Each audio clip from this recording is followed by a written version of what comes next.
आप सभी शिक्षक साथियों को मेरा नमस्कार। साथियों, आज 18 अगस्त को इलाहाबाद हाईकोर्ट की डबल बेंच में समायोजन के लेकर के जो सुनवाई चल रही थी उसकी सुनवाई पूरी हो चुकी है और ये सुनवाई 12:45 बजे से आज शुरू हुई थी। साथियों, समायोजन को लेकर के डे बाय डे सुनवाई चल रही है, यानी कि 2 से 4 दिन का अंतर, कभी 5 दिन का अंतर, इस तरीके से ये लगातार सुनवाई चल रही है। 7 अगस्त को भी सुनवाई हुई, 11 अगस्त को सुनवाई हुई, 13 अगस्त को सुनवाई हुई और अब 18 अगस्त को इस मामले में सुनवाई पूर्ण हो चुकी है। लगातार सुनवाइयाँ चल रही हैं, जिस वजह से जो है अभी तक 25 से 30 जनपदों में समायोजन को हरी झंडी दे दी गई है। हर बार जब भी सुनवाई हो रही है कुछ ना कुछ जनपदों में जो है अनुमति दी जा रही है और वीडियो के माध्यम से आप सभी को अपडेट भी दी जा रही है। 13 अगस्त को जो सुनवाई हुई थी उसमें फिरोजाबाद, कासगंज, कुशीनगर, गोंडा, गोरखपुर, हाथरस जनपद को अनुमति दी गई। तो आज भी सुनवाई हुई है। जिन्होंने कोई आपत्ति नहीं लगाई है, यानी कि उनके जनपद में आपत्ति नहीं लगाई है, ये इस वजह से आज भी कुछ जनपदों में समायोजन को लेकर के अनुमति दे दी गई है, यानी कि उसी ब्लॉक के अंदर समायोजन की प्रक्रिया को आगे बढ़ाया जाएगा। यानी कि जिस भी शिक्षक साथी का नाम समायोजन की लिस्ट में है उसको जो है उसी ब्लॉक के बंद विद्यालय, एकल विद्यालयों में समायोजन किए जाने के आदेश दे दिए गए हैं। तो अमेठी, बलरामपुर, बहराइच, बदायूं, चित्रकूट, अलीगढ़, कौशाम्बी, सिद्धार्थनगर, पीलीभीत, श्रावस्ती, अमरोहा, हरदोई, सोनभद्र, कानपुर नगर, बांदा, कौशाम्बी,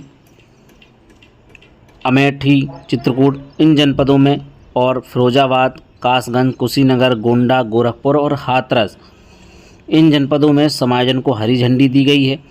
अब आज 18/8/2026 को इलाहाबाद हाईकोर्ट की डबल बेंच में 12:45 पर जो सुनवाई हुई है उसमें निम्न जनपदों को आज अनुमति दे दी गई, यानी कि इन जनपदों में सूची फाइनल होने के बाद बिना आपत्ति के, मतलब जिन्होंने कोई आपत्ति नहीं लगाई है और उन्होंने सही माना है कि जो समायोजन की प्रक्रिया हो रही है अब उन्हें कोई आपत्ति नहीं है, इसको लेकर के आज जो सुनवाई हुई है उसमें अयोध्या, एटा, मऊ, बलिया, औरैया, बागपत, बरेली, बुलंदशहर, कुल 8 जनपदों में अनुमति दे दी गई है। इन जनपदों की रिपोर्ट पेश की गई थी और इन जनपदों में अब हरी झंडी दे दी गई है।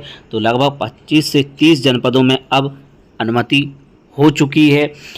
जैसे जैसे सुनवाई आगे बढ़ रही है तो और भी अन्य जनपदों को शामिल किया जा रहा है, यानी कि सुनवाई के अंतर्गत वहाँ पर कोई भी आपत्ति नहीं आ रही जिन जनपदों में, उन जनपदों में समायोजन को हरी झंडी दे दी जा रही है।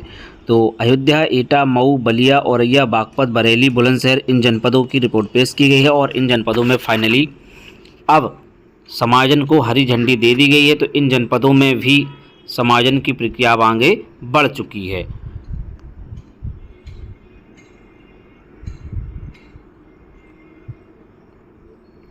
तो साथियों, समायोजन में आज की सुनवाई में इन जनपदों को शामिल कर लिया गया है और अब अगली जो सुनवाई है वो साथियों 24 अगस्त को 12:45 बजे निर्धारित कर दी गई है। तो अगली सुनवाई 24 अगस्त को होने जा रही है। तो कुल लगभग 25 से 30 जनपदों में अनुमति मिल चुकी है। जहां पर आपत्ति लगाई जा रही है उन जनपदों को शामिल नहीं किया जा रहा है। तो जिन्हें भी कोई भी आपत्ति है, आपके यहाँ समायोजन की जो लिस्ट जारी की गई हैं तो उनमें आपत्ति आप लगाइए। BSA ऑफिस में आप जो है आपत्ति है तो आप उससे संबंधित डॉक्यूमेंट जमा कीजिए, क्या आपत्ति है उससे लेकर कि आप अपनी सुनवाई में आपकी ये आपत्ति जाएगी और उन जनपद की लिस्ट तब तक नहीं आएगी जब तक कि आपत्ति का निस्तारण नहीं हो जाता है। तो लगभग 25 से 30 जनपदों में अनुमति दे दी गई है और अब अगली सुनवाई 24 अगस्त को 12:45 पर होगी और जो भी अपडेट आती है इससे रिलेटेड आप सभी को अपडेट दे दी जाएगी। बने रहेगा हमारे YouTube चैनल शिक्षा विभाग पर। मिलते हैं आप किसी नेक्स्ट वीडियो में। जय हिंद।